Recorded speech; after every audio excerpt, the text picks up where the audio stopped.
Hi friends, ಹೇಗಿದ್ದೀರಾ?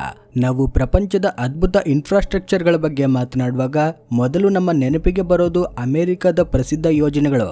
ಆದ್ರೆ ಈಗ ಕಾಲ ಬದಲಾಗಿದೆ. ಚೀನಾ ಇವತ್ತು ಎಂತಹ ಮೆಗಾ ಪ್ರಾಜೆಕ್ಟ್ಗಳನ್ನ ನಿರ್ಮಿಸ್ತಿದೆ ಅಂದ್ರೆ ಅವುಗಳನ್ನ ನೋಡಿ ಅಮೆರಿಕದ ಎಂಜಿನಿಯರ್ಗಳೇ ಬೆರಗಾಗಿದ್ದಾರೆ. ಇವತ್ತಿನ ವಿಡಿಯೋದಲ್ಲಿ ಚೀನಾ ತನ್ನ ದೇಶದ ಚಿತ್ರಣವನ್ನ ಬದಲಾಯಿಸಲು ಮಾತ್ರವಲ್ಲದೆ ಇಡೀ ಜಗತ್ತಿಗೆ ಅಸಾಧ್ಯವಾದುದನ್ನ ಸಾಧ್ಯವಾಗಿಸಿ ತೋರಿಸಿದ ಆ ಅದ್ಭುತ ಯೋಜನೆಗಳತ್ತ ನಿಮ್ಮನ್ನ ಕರೆದೊಯ್ಯಲಿದ್ದೇನೆ. ಆದ್ದರಿಂದ ಕೊನೆ ತನಕ ವಿಡಿಯೋ ನೋಡಿ. ಹಾಗೇನೆ ವಿಡಿಯೋ ನೋಡಿದ ಮೇಲೆ ಚೀನಾದ ಇನ್ನುಳಿದ ಇಂತಹದ್ದೇ ರೋಮಾಂಚಕ ಮೆಗಾ ಯೋಜನೆಗಳ ಬಗ್ಗೆ ನಿಮ್ಗೆ ಪಾರ್ಟ್ 2 ವಿಡಿಯೋ ಬೇಕಿದ್ದರೆ ಕಾಮೆಂಟ್ ಸೆಕ್ಷನ್ ಅಲ್ಲಿ ಪಾರ್ಟ್ 2 ಅಂತ ತಪ್ಪದೆ ಟೈಪ್ ಮಾಡಿ. ಈಗ ಇಡೀ ವಿಶ್ವದ ಎಂಜಿನಿಯರ್ಗಳನ್ನ ಅತ್ಯಂತ ಹೆಚ್ಚಾಗಿ ಆಶ್ಚರ್ಯಗೊಳಿಸಿದ ಚೀನಾದ ಆ ಕ್ಷೇತ್ರಕ್ಕೆ ಹೋಗೋಣ. ಅದೇ ಸೇತುವೆಗಳ ಕ್ರಾಂತಿ. ಅಮೆರಿಕ ಇಂದಿಗೂ ಗೋಲ್ಡನ್ ಗೇಟ್ ಬ್ರಿಡ್ಜ್ ಅನ್ನ ತನ್ನ ಹೆಗ್ಗುರುತು ಎಂದು ಭಾವಿಸುತ್ತದೆ. ಇದು ನಿಜಕ್ಕೂ ಒಂದು ಅದ್ಭುತ ಸಾಧನೆಯೇ ಹೌದು. ಆದ್ರೆ ವಾಸ್ತವ ಏನಂದ್ರೆ ಇಂದು ಅಮೆರಿಕದ 42% ಅಷ್ಟು ಸೇತುವೆಗಳು ತಮ್ಮ ಬಳಕೆಯ ಅವಧಿ ಮುಗಿದು ಹಳೆಯದ್ದಾಗಿವೆ ಮತ್ತೆ ದುರ್ಬಲವಾಗಿವೆ. ಇದರಿಂದಾಗಿ ಪ್ರತಿ ವರ್ಷ ಶತಕೋಟಿ ರೂಪಾಯಿಗಳಷ್ಟು ಆರ್ಥಿಕ ನಷ್ಟವಾಗ್ತಿದೆ. ಆದ್ರೆ ಚೀನಾವನ್ನ ನೋಡಿದ್ರೆ ಪ್ರಪಂಚದ 10 ಅತ್ಯಂತ ಉದ್ದದ ಸಮುದ್ರ ಸೇತುವೆಗಳಲ್ಲಿ 8 ಸೇತುವೆಗಳು ಕೇವಲ ಚೀನಾದಲ್ಲೇ ಇವೆ. ಇದು ಯಾವುದೋ ಕಾಕತಾಳೀಯವಲ್ಲ, ಬದಲಿಗೆ ಅವರ ಸರಿಯಾದ ಯೋಜನೆ ಮತ್ತೆ ಕೆಲಸದ ವೇಗದ ಕಮಾಲಾಗಿದೆ. ಅಮೆರಿಕದಲ್ಲಿ ಒಂದು ಸಾಮಾನ್ಯ ಸೇತುವೆಯನ್ನ ನಿರ್ಮಿಸಲು 7 ರಿಂದ 10 ವರ್ಷಗಳು ಬೇಕಾಗ್ತವೆ ಎಂದು ಕೇಳಿದ್ರೆ ನಿಮ್ಗೆ ಆಶ್ಚರ್ಯವಾಗಬಹುದು. ಆದ್ರೆ ಚೀನಾ ಆಧುನಿಕ ನ್ಯೂ ಟೆಕ್ನಾಲಜಿಯನ್ನ ಆವಿಷ್ಕರಿಸಿ ಇಡೀ ಪ್ರಪಂಚವನ್ನ ನಡಗಿಸಿದೆ. ಈ ತಂತ್ರಜ್ಞಾನದ ಸಹಾಯದಿಂದ ಚೀನಾ 16,000 ಟನ್ ತೂಕದ ಸೇತುವೆಯ ಒಂದು ಭಾಗವನ್ನ ತಿರುಗಿಸಿ ಕೇವಲ 90 ನಿಮಿಷಗಳಲ್ಲಿ ಜೋಡಿಸಿತು. ಮತ್ತೆ 2019ರಲ್ಲಿ ಹೆಬೈ ಪ್ರಾಂತದ ಪಿಂಗ್ಶಿಯಾಂಗ್ ಬ್ರಿಡ್ಜ್ ಈ ದಾಖಲೆಯನ್ನ ಮುರಿದು ಕೇವಲ 85 ನಿಮಿಷಗಳಲ್ಲಿ ಈ ಅದ್ಭುತವನ್ನ ಮಾಡಿ ತೋರಿಸಿತು. ಒಬ್ಬ ಅಮೆರಿಕದ ವೀಕ್ಷಕನು ಈ ರೀತಿ ಹೇಳಿದ್ದನು, ಏನೋ ಚೀನಾದ ಒಂದು ದಿನದಲ್ಲಿ ನಮಗಿಂತ ಹೆಚ್ಚು ಗಂಟೆಗಳು ಇರುತ್ತವೆಯಾ ಎಂದು. ಯಾಕಂದ್ರೆ ಅಲ್ಲಿ ನಿರ್ಮಾಣ ಕಾರ್ಯಗಳು ನಡೆಯುತ್ತಿರುವ ವೇಗವು ನಂಬಲು ಅಸಾಧ್ಯವಾದಂತೆ ಕಾಣ್ತದೆ. ಇದಕ್ಕೆ ಅತ್ಯಂತ ದೊಡ್ಡ ಸಾಕ್ಷಿ ಎಂದ್ರೆ ಹಾಂಗ್ಕಾಂಗ್ ಜಹೈ ಮಕಾವೋ ಬ್ರಿಡ್ಜ್. 55 ಕಿಲೋಮೀಟರ್ ಉದ್ದದ ಈ ಸೇತುವೆ ಕೇವಲ ಒಂದು ರಸ್ತೆಯಲ್ಲ, ಬದಲಿಗೆ ಎಂಜಿನಿಯರಿಂಗ್ ನ ಒಂದು ಪವಾಡವಾಗಿದೆ. ಇದರ ನಿರ್ಮಾಣದಲ್ಲಿ 4,000 ಕಂಪನಿಗಳು ಮತ್ತೆ ಸಾವಿರಾರು ಇಂಜಿನಿಯರ್ಗಳು ಒಟ್ಟಾಗಿ ಭಾಗವಹಿಸಿದ್ದರು.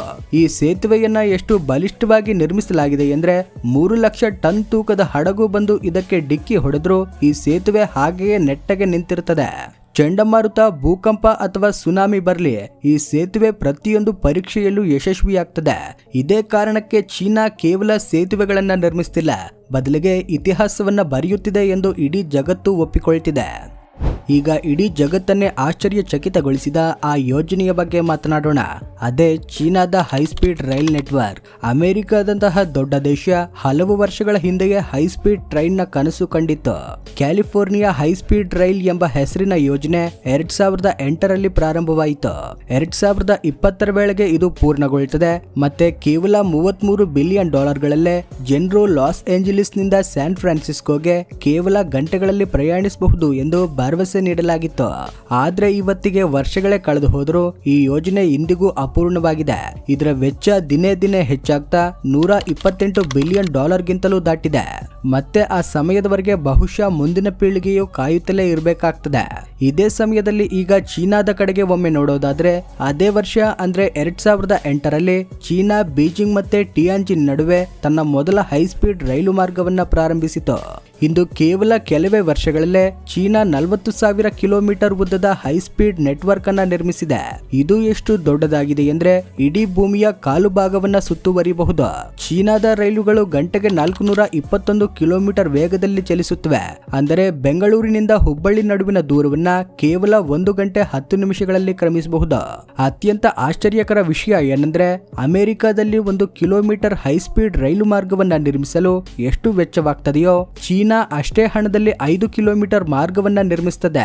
ಚೀನಾದ ಎಂಜಿನಿಯರ್ಗಳು ತೀವ್ರವಾದ ಹಿಮಭರಿತ ಪರ್ವತಗಳಿಂದ ಹಿಡಿದು ಮರುಭೂಮಿಗಳವರೆಗೂ ಎಂತಹ ದಾರಿಗಳನ್ನ ನಿರ್ಮಿಸಿದ್ದಾರೆ ಎಂದ್ರೆ ಅಲ್ಲಿ ಸಾಮಾನ್ಯ ಮನುಷ್ಯ ಕೆಲವು ಹೆಜ್ಜೆ ಇಡಲು ಸಹ ಹೆದರ್ತಾನೆ. ಇದೇ ಕಾರಣಕ್ಕೆ ಇಂದು ಚೀನಾದ ರೈಲ್ ನೆಟ್ವರ್ಕ್ ಪ್ರಪಂಚದ ಅತ್ಯಂತ ದೊಡ್ಡ ನೆಟ್ವರ್ಕ್ ಮಾತ್ರವಲ್ಲ, ಅತ್ಯಂತ ವೇಗವಾದದ್ದು ಆಗಿದೆ. ಯೋಚಿಸಬೇಕಾದ ವಿಷಯ ಏನಂದ್ರೆ, ಅಮೆರಿಕ ಒಂದು ರೈಲು ಮಾರ್ಗವನ್ನ ಪೂರ್ಣಗೊಳಿಸಲು ದಶಕಗಳನ್ನ ತೆಗೆದುಕೊಳ್ಳುತ್ತಿದ್ರೆ, ಚೀನಾ ಪ್ರತಿ ವರ್ಷ 100 ಕಿಲೋಮೀಟರ್ ಹೊಸ ಮಾರ್ಗಗಳನ್ನ ನಿರ್ಮಿಸುತ್ತಿದೆ. ಇದೇ ವ್ಯತ್ಯಾಸವು ಚೀನಾವನ್ನ ಇನ್ಫ್ರಾಸ್ಟ್ರಕ್ಚರ್ ಕಿಂಗ್ ಆಗಿ ಮಾಡಿದೆ. ಈಗ ಪ್ರಪಂಚದ ದೊಡ್ಡ ದೊಡ್ಡ ತಜ್ಞರು ಸಹ ಈ ಕೆಲಸ ಅಸಾಧ್ಯ ಎಂದು ಹೇಳಿದ ಆ ಭಾಗಕ್ಕೆ ಬರೋಣ. ಅದೇ ಚೀನಾದ ಸಮುದ್ರದೊಳಗಿನ ಸುರಂಗದ ಸವಾಲು. ನಾವು ಮಾತನಾಡ್ತಾ ಇರೋದು ಹಾಂಗ್ಕಾಂಗ್ ಜಹಾಯ್ ಮಕಾವೋ ಬ್ರಿಡ್ಜ್ ನ ಕೆಳಗೆ ನಿರ್ಮಿಸಲಾದ ಅದೇ ಯೋಜನೆಯ ಬಗ್ಗೆ. ಅಲ್ಲಿ ಸಮುದ್ರದ ಆಳದಲ್ಲಿ ಸುರಂಗದ 33 ದೈತ್ಯಾಕಾರದ ಭಾಗಗಳನ್ನ ಜೋಡಿಸಲಾಯಿತು. ಪ್ರತಿಯೊಂದು ಭಾಗವು 8 ಅಂತಸ್ತಿನ ಕಟ್ಟಡದಷ್ಟು ಎತ್ತರ ಮತ್ತೆ 80,000 ಟನ್ ತೂಕ ಇತ್ತು. ಈ ಭಾಗಗಳನ್ನ ಸಮುದ್ರದ ತಳದಲ್ಲಿ ಹೇಗೆ ಜೋಡಿಸಬೇಕಿತ್ತೆಂದ್ರೆ, ಒಬ್ಬ ಇಂಜಿನಿಯರ್ ಸಮುದ್ರದ ಚಂಡಮಾರುತದ ಸಮಯದಲ್ಲಿ ಚಲಿಸುತ್ತಿರುವ ಏರ್ಕ್ರಾಫ್ಟ್ ಕ್ಯಾರಿಯರ್ ಒಳಗೆ ಕೂತು ಸೂಜಿಗೆ ದಾರ ಪೋಣಿಸಲು ಪ್ರಯತ್ನಿಸಿದ ಹಾಗೆ ಇತ್ತು. ಜಸ್ಟ್ ಯೋಚಿಸಿ, ಕೇವಲ 5 ಸೆಂಟಿಮೀಟರ್ ಗಿಂತ ಹೆಚ್ಚಿನ ತಪ್ಪು ಸಂಭವಿಸಿದ್ರು ಇಡೀ ಯೋಜನೆಯ ನಾಶವಾಗಬಹುದಿತ್ತು. ಅಮೆರಿಕದ ತಜ್ಞರು ಇದನ್ನ ನೋಡಿ ಇದು ಅಸಾಧ್ಯವೇ ಸರಿ, ಈ ಸುರಂಗ ಕೆಲವೇ ವರ್ಷಗಳಲ್ಲಿ ಬಾಳಿಕೆ ಬರುವುದಿಲ್ಲ ಎಂದು ತಮಾಷೆ ಮಾಡಿದ್ದರು. ಆದ್ರೆ ಚೀನಾ ಈ ಎಲ್ಲಾ ಅನುಮಾನಗಳನ್ನ ವಾಸ್ತವದ ಮುಂದೆ ತಲೆ ತಗ್ಗಿಸುವಂತೆ ಮಾಡಿತು. ಚೀನಿ ಇಂಜಿನಿಯರ್ಗಳು ಹಗಲಿರುಳು ಶ್ರಮಿಸಿ ಕಾಂಪೋಸಿಟ್ ಫೌಂಡೇಶನ್ ಟ್ರೀಟ್ಮೆಂಟ್ ಅನ್ನ ಆವಿಷ್ಕರಿಸಿದರು. ಇದರ ಮೂಲಕ ಸಮುದ್ರದ ಮೃದುವಾದ ಮಣ್ಣನ್ನ ಕಲ್ಲಿನಂತೆ ಗಟ್ಟಿಯಾಗಿಸಲಾಯಿತು. ಇದರಿಂದಾಗಿ ಈ ದೈತ್ಯ ಸುರಂಗದ ಭಾಗಗಳು ಬಲವಾಗಿ ನೆಲೆಯೂರಲು ಸಾಧ್ಯವಾಯಿತು. ಆದ್ರೆ ಅಸಲಿ ಡ್ರಾಮಾ ನಡೆದದ್ದು 2017ರಲ್ಲಿ. ಸುರಂಗದ 2 ಭಾಗಗಳು ಸಮುದ್ರದ ತೀವ್ರವಾದ ನೀರಿನ ಹರಿವಿನಿಂದಾಗಿ ತಮ್ಮ ಜಾಗದಿಂದ 3 ಸೆಂಟಿಮೀಟರ್ ನಷ್ಟು ಪಕ್ಕಕ್ಕೆ ಸರಿದವು. ಕೇವಲ ಒಂದು ಕ್ಷಣದ ವಿಳಂಬ ಇಡೀ ಯೋಜನೆಯನ್ನ ಧ್ವಂಸ ಮಾಡಬಹುದಿತ್ತು. ಆದ್ರೆ ಚೀನಾ ಸ್ವತಃ ತಯಾರಿಸಿದ ಡೈನಾಮಿಕ್ ಹೈಡ್ರಾಲಿಕ್ ಸಿಸ್ಟಮ್ ಕೇವಲ 15 ನಿಮಿಷಗಳಲ್ಲೇ ಆ ಭಾಗಗಳನ್ನ ಮಿಲಿಮೀಟರ್ ಲೆಕ್ಕದಲ್ಲಿ ಸರಿಯಾದ ಜಾಗಕ್ಕೆ ತಂದು ನಿಲ್ಲಿಸಿತು. ಮತ್ತೆ ಇದೇ ಪಾಯಿಂಟ್ ಅನ್ನ ಪ್ರಪಂಚದ ಎಂಜಿನಿಯರ್ಗಳು ಒಂದು ಹೊಸ ಯುಗದ ಆರಂಭ ಎಂದು ಕರೆದರು. ಇಂದು ಈ ಸುರಂಗ ಪ್ರಪಂಚದ ಅತ್ಯಂತ ದೊಡ್ಡ ಸಮುದ್ರ ಸುರಂಗವಾಗಿದೆ. ಮತ್ತೆ ಇದರ ಮೇಲೆ ನಿಂತಿರುವ 55 ಕಿಲೋಮೀಟರ್ ಉದ್ದದ ಸೇತುವೆ ಕೇವಲ ಒಂದು ರಸ್ತೆಯಲ್ಲ, ಬದಲಿಗೆ ಚೀನಾದ ಧೈರ್ಯ, ಕಠಿಣ ಪರಿಶ್ರಮ ಮತ್ತೆ ತಂತ್ರಜ್ಞಾನದ ಜೀವಂತ ಸಂಕೇತವಾಗಿದೆ. ಈಗ ಆ ಶಕ್ತಿಯ ಬಗ್ಗೆ ಮಾತನಾಡೋಣ. ಇದು ಯಾವಾಗಲೂ ಮನುಷ್ಯರನ್ನ ಆಶ್ಚರ್ಯಗೊಳಿಸ್ತಾ ಬಂದಿದೆ. ಅದೇ ನೀರಿನ ಶಕ್ತಿ. ಶತಮಾನಗಳಿಂದಲೂ ಆಣೆಕಟ್ಟುಗಳು ಮತ್ತೆ ಹೈಡ್ರೋ ಪವರ್ ಸ್ಟೇಷನ್ಗಳು ಯಾವುದೇ ದೇಶದ ಪ್ರಗತಿಯ ಸಂಕೇತ ಎಂದು ಪರಿಗಣಿಸಲ್ಪಟ್ಟಿವೆ. ಅಮೆರಿಕ ಒಂದು ಕಾಲದಲ್ಲಿ ತನ್ನ ಹೂವರ್ ಡ್ಯಾಮ್ ಬಗ್ಗೆ ಹೆಮ್ಮೆ ಪಟ್ಟಿತ್ತು. ಅದು ನಿಜಕ್ಕೂ ತನ್ನ ಜಾಗದಲ್ಲಿ ಒಂದು ಅದ್ಭುತವಾಗಿತ್ತು. ಆದ್ರೆ ಈಗ ಕಾಲ ಬದಲಾಗಿದೆ. ಇಂದು ಚೀನಾ ಒಂದು ಆಣೆಕಟ್ಟನ್ನ ನಿರ್ಮಿಸಿದೆ. ಅದು ಹೂವರ್ ಡ್ಯಾಮ್ ಅನ್ನೇ ಹಿಂದಿಕ್ಕಿದೆ. ಅದೇ ಬೈಹಾತಾನ್ ಹೈಡ್ರೋ ಪವರ್ ಸ್ಟೇಷನ್.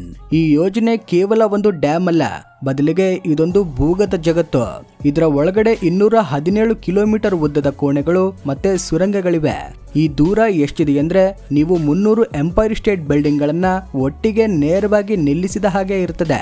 ಇದರ ಅತ್ಯಂತ ದೊಡ್ಡ ಹಾಲ್ ನ ಉದ್ದ 438 ಮೀಟರ್, ಅಗಲ 34 ಮೀಟರ್ ಮತ್ತೆ ಎತ್ತರ ಸರಿಸುಮಾರು 90 ಮೀಟರ್. ಅಂದ್ರೆ ಈ ಹಾಲ್ ಅಲ್ಲಿ 13 ಬೋಯಿಂಗ್ 737 ವಿಮಾನಗಳು ಆರಾಮಾಗಿ ನಿಲ್ಲಬಹುದು. ವಿದ್ಯುತ್ ಉತ್ಪಾದನೆಯ ವಿಷಯಕ್ಕೆ ಬಂದ್ರೆ, ಈ ಆಣೆಕಟ್ಟು ಹೂವರ್ ಡ್ಯಾಮ್ ಗಿಂತ 3 ಪಟ್ಟು ಹೆಚ್ಚು ವಿದ್ಯುತ್ ಉತ್ಪಾದಿಸುತ್ತದೆ. ಅಂದರೆ ಕೇವಲ ಈ ಒಂದು ಯೋಜನೆಯೇ ಲಕ್ಷಾಂತರ ಮನೆಗಳಿಗೆ ಬೆಳಕನ್ನ ನೀಡುವ ಶಕ್ತಿಯನ್ನ ಹೊಂದಿದೆ. ಈ ವಿಡಿಯೋ ನಿಮಗೆ ಇಷ್ಟವಾಗಿದ್ರೆ ಲೈಕ್ ಮಾಡಿ, ಶೇರ್ ಮಾಡಿ. ಪಾರ್ಟ್ 2 ವಿಡಿಯೋ ಬೇಕಿದ್ರೆ ಪಾರ್ಟ್ 2 ಅಂತ ಕಮೆಂಟ್ ಮಾಡಿ. ಹಾಗೇನೆ ನಮ್ಮ ಚಾನೆಲ್ಗೆ ಸಬ್ಸ್ಕ್ರೈಬ್ ಮಾಡಿಕೊಂಡು ಪಕ್ಕದಲ್ಲಿರೋ ಬೆಲ್ ಐಕಾನ್ ಪ್ರೆಸ್ ಮಾಡಿ. Thanks for watching.